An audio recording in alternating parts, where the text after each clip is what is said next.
Day 118 part 6 అనమాట. అసలు ఈ వ్యూ చూసిరా వేరే లెవెల్ ఉంది కదా. ఈ రూట్లో నాకు కూడా మస్తు అనిపిస్తుంది బ్రో.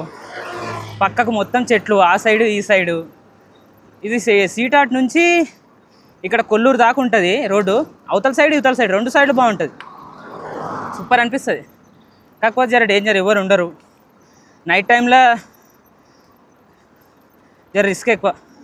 ఇప్పుడు వెళ్తున్నది కాబట్టి ఓకే, కానీ అవో ఇప్పుడే సూర్యుడు జర కిందికి పోతున్నాడు. ఇంకో కథ చెప్పాలా? అయితే నిన్న చూసిన ఇది ఫోన్లో, ఒక జింక పిల్ల ఒక దగ్గరికి పోతాయి, ఒక చెరువు దగ్గరికి వాటర్ దానికే పోతాయి. అక్కడ జింక పిల్లని క్రొకడైల్ ఉంటుంది కదా, ఇక నీళ్ళల్లో ఏముంటుంది, క్రొకడైల్స్ ఉంటాయి కదా ముసళ్ళు, అవి అటాక్ చేయనీకి వస్తుంది. జింక వాళ్ళ మమ్మీ ఆ జింక పిల్లని ఇక్కడ దొబ్బేసి ఇక ఆమె ముందుకు వస్తుంది. ఆ క్రొకడైలు ఆ జింక పిల్ల వాళ్ళ తల్లిని అటాక్ చేస్తుంది, ఆ కాలు పట్టుకుంటుంది. ఇక వదిలేదు, ఇక అటాక్ చేస్తే ఎట్లుంటుంది, ఇక ముసలి మామూలుగా ఉండదు కదా, నీళ్ళల్లో ముసలే కింగు. వదలదు. ఇక జింక పిల్ల ఏడుచుకుంటా కూర్చుంటుంది. ఇక్కడ ఏడుచుకుంటా కూర్చొని కొంచెం దూరంలో హిప్పోపొటమస్ దగ్గరికి పోయి ఆడ ఏడుస్తుంది.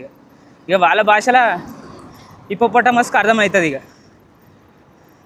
అర్థమయ్యి వస్తుంది కాడికి, చెరువు కాడికి చూస్తుంది, పోయి అటాక్ చేసేస్తుంది. ఇక ఫైటింగ్కి దిగుతుంది మొసలితోటి. ఇక అప్పుడు జింక బయటికి వస్తుంది.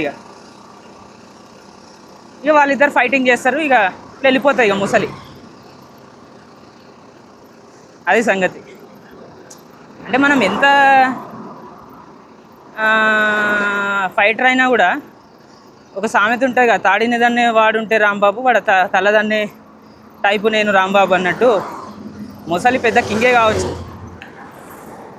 కానీ నీళ్ళల్లో కూడా ఫైట్ చేసే యానిమల్స్ చాలా ఉన్నాయి అంతకు మించి.